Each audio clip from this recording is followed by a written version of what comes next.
think it's important to take a step back and reflect on how we got here. The work that brings us to this moment didn't start today. It began last year when our budget review team undertook a deep strategic analysis of our fiscal conditions. Their goal was to identify a clear and responsible path to balancing the 25-26 budget.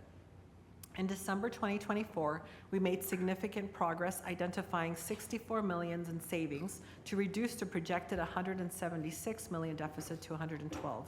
But we didn't just cut costs, we also benefited from additional revenue increases, including additional LCFF revenues due to improved completion of the LCFF income survey, additional funding from impact aid, lottery revenue, interest income, and home-to-school transportation reimbursements.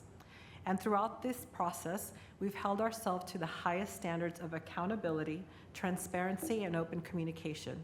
Through 2 budget workshops and a comprehensive website, we have chronicled every step of this journey, ensuring that our community understands the decisions we are making and why. Tonight, we're making an important decision, the approval of a positive certification on how we got to zero deficit. While Drew and Amy will provide the details, I want to highlight 2 key takeaways. Our plan minimizes layoffs, a direct response to what we've heard from our labor partners, but also just in general, I think it's best practice not to do that. And we're also taking a very proactive approach to increasing our revenue, not just balancing the budget, but ensuring long-term sustainability. First, I want to emphasize how significant it is that we have limited to no layoffs. This has been a top priority, and I want our labor partners to know we hear you. We've been able to accomplish this in part to our supplemental early retirement plan, and I want to take a moment to recognize and thank our dedicated colleagues who have chosen to retire. Their service and contributions to our schools have been invaluable, and we deeply appreciate all of the years of your commitment. Second, too often budget conversations focus solely on cuts, but that has not been the case here. We have actively pursued ways to increase revenue.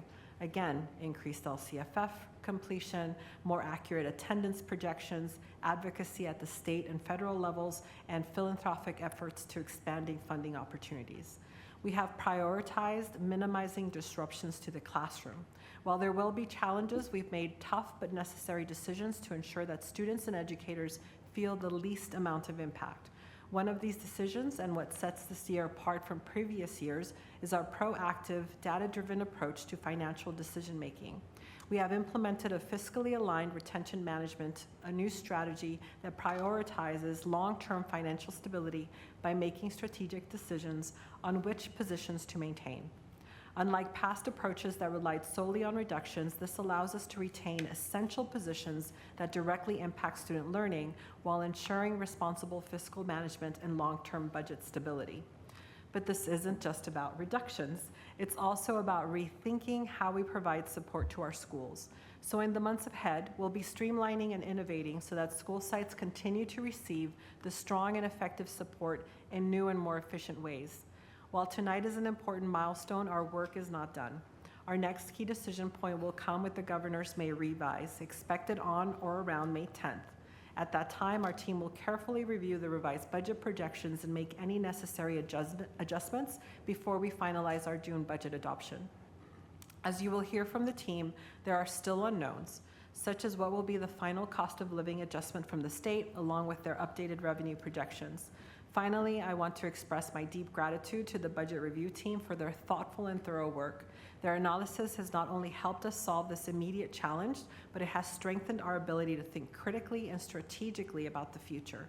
If there's one thing that this process has proven, is this, that we can tackle big problems, and in San Diego Unified, we do it together.